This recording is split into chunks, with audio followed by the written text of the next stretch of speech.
Hi everybody, it's Barbara, and here we have the second Poppy Lottery doll, another installment of the Poppy Goes to Paris Bonbon collection. This is Miss Amour. The story, albeit a very brief one, is that Poppy is now modeling for Miss Amour, and this is the gown she wears during her photo shoot promoting the Miss Amour perfume, which we're going to see in a second. Obviously, we're going to talk a lot about this gorgeous dress.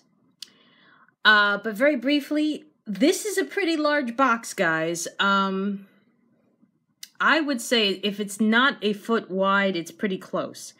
And that is to accommodate the tulle of her skirt. This is the largest of the bonbon boxes, but it still follows that same black and gold patterning, along with the pink and gold stripes, black and pink polka dots on the side. So let's go ahead and debox her and talk about her tulle to lose, and talk about perhaps where Poppy's going after she leaves Paris. So here she is out of the box. You can see that she has a very light brown, you might even want to call it that ash blonde hair. Her lashes are real. The brow is not. I don't think they've yet to make anyone has yet to make a figure with real brows. Her eye makeup is it's very interesting. The top of the lid, if you move in a little close, which I will, I'll move this in a little closer. The top of the lid is lined in brown. Where her lashes would be has the traditional black eyeliner. And it looks like the lids themselves are a little bit pink, a little bit brown, which is in going between her hair and her gown. She does have blush. And she's wearing pink lipstick, which is, you know, sort of glam and sort of serious, but also still very youthful. Okay. Her hair, I can reach underneath to turn her without knocking her over.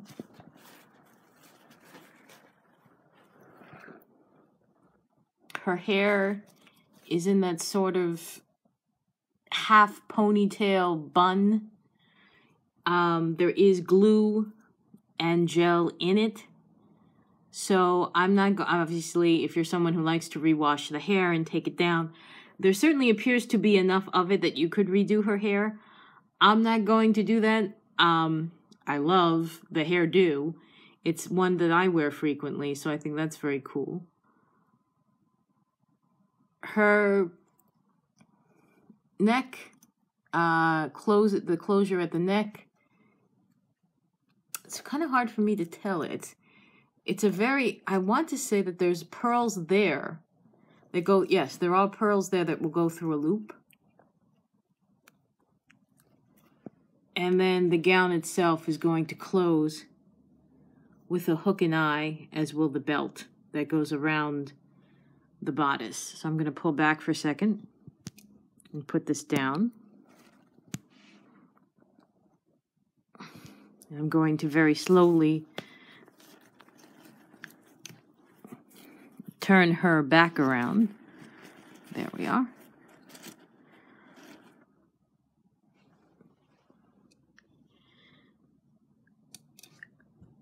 I make a very bad joke with tulle.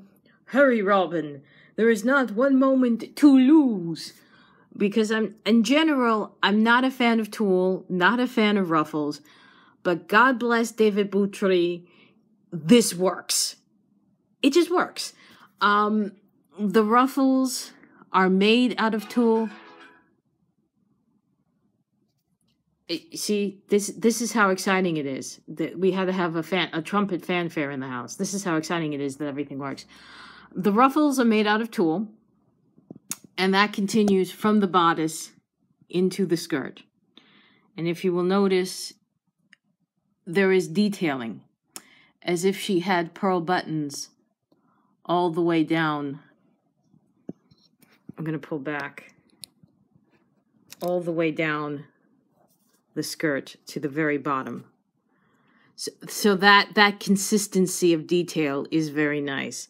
Obviously, neither a real gown nor this one would open that way, but that detailing of the pearl is innocent, and it's sweet, and it's quite lovely.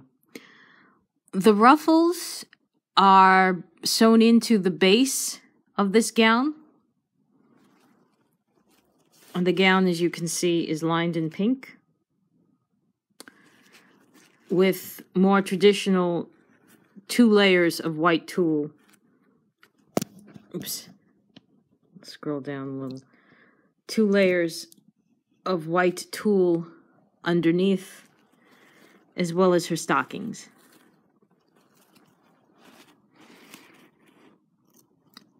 The construction is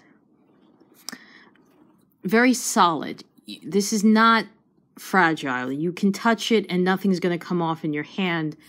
Nothing's going to break apart. The ruffles are sewn very succinctly in a serpentine manner all around. It's not terribly soft. It's not like, if you remember the Dressmaker Details Petal Perfect, how soft that felt to the touch. This doesn't feel rough by any means, but this is not one where you have to be afraid. If I finger it too much, it will fray. This will not. This is solid construction right here. And let's go ahead, speaking of the solid construction, and speak about another solid part of Poppy's makeup, which is her accessories. Hello, my name is Poppy. Hi, Poppy. And I have a thing for bling. This has got to be, and I've been watching the Poppy line since it started, collecting it from almost the very beginning of it. This is the most blinged out I've ever seen her. Let us take a moment to appreciate this bling, shall we? First of all, let's start at the earrings and the pink jewel tone.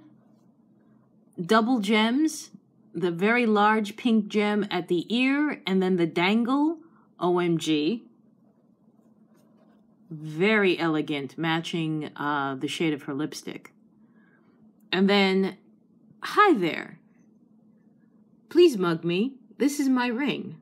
Look at that thing. That is freaking gorgeous. That is a beautiful ring.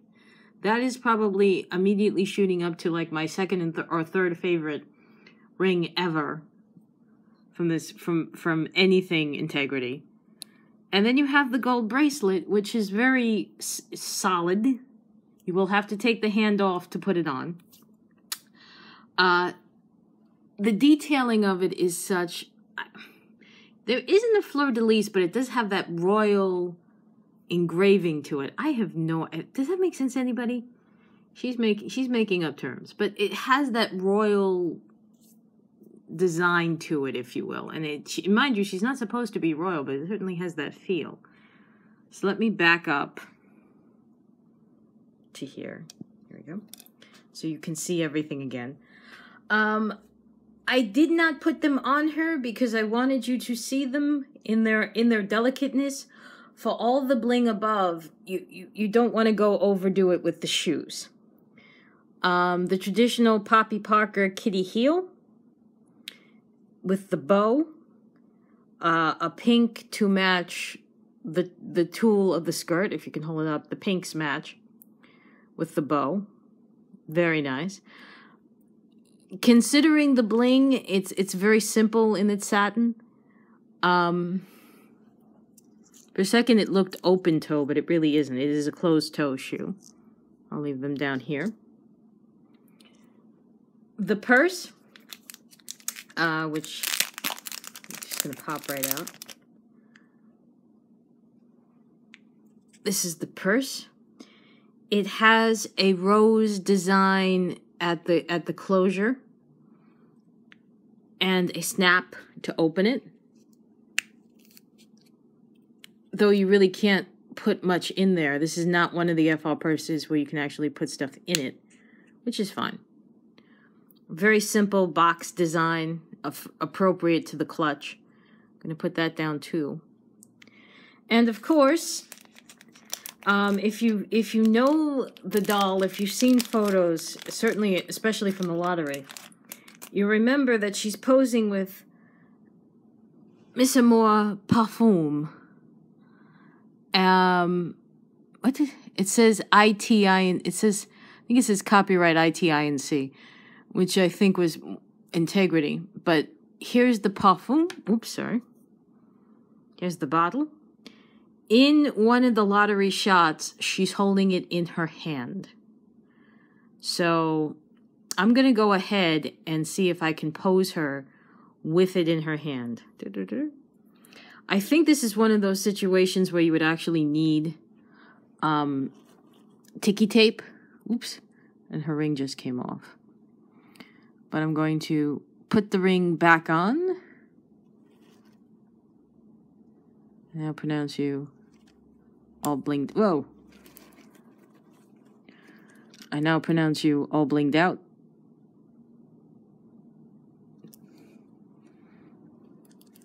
And perhaps maybe with this hand, I will have her holding the Miss Amour.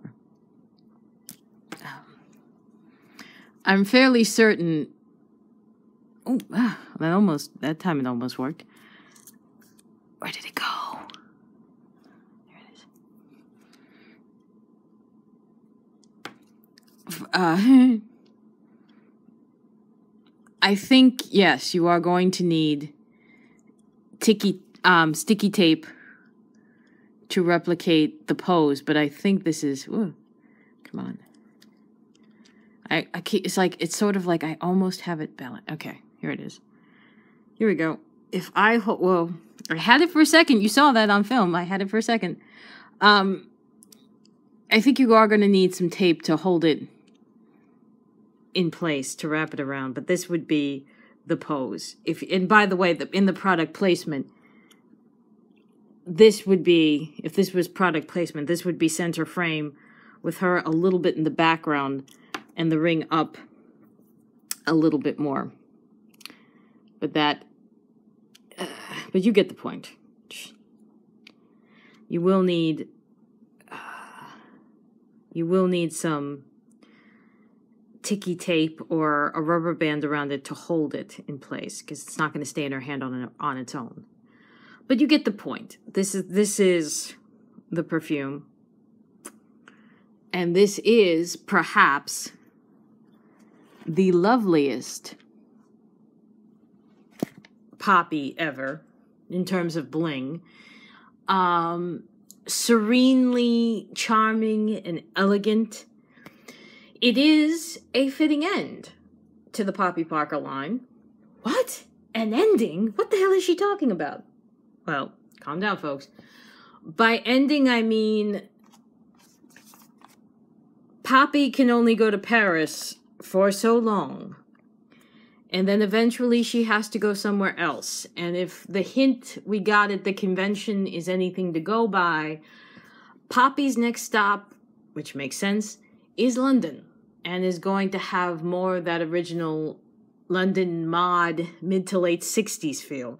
So it's going to jump forward in time, which it's been doing back and forth. He takes Poppy forward to a certain point, brings her back into the early 60s, late 50s, takes her to the mid 60s, pushes it back, then jumps forward again.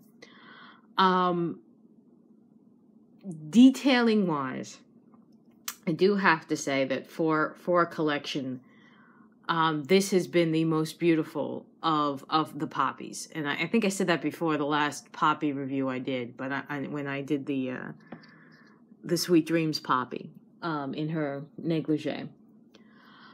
This really has been the sweetest and most fashionable of the poppies. It's certainly been the most well put together. I've enjoyed every minute of it, as I'm certain I'm going to enjoy any other poppy line, but really in terms of fashion glamour, this has been the most elegant and simply the most exquisite. And again, my compliments to David Boutry, who really outdid himself, and to Alain Tremblay for the packaging. And I can't wait to see what the Nouveau, the London-based Poppy, is going to look like. But until then, which surprisingly may be a little sooner than you think, I'm Barbara, she's Poppy, and I will see you again soon to talk some more about Poppy, to talk about the My Little Pony figures, and to also talk in the not-so-distant future, looking now at the Coven, the Poppies, the My Little Pony / industry body, to see how they're going to compare within the rest of the FR collection. Au revoir.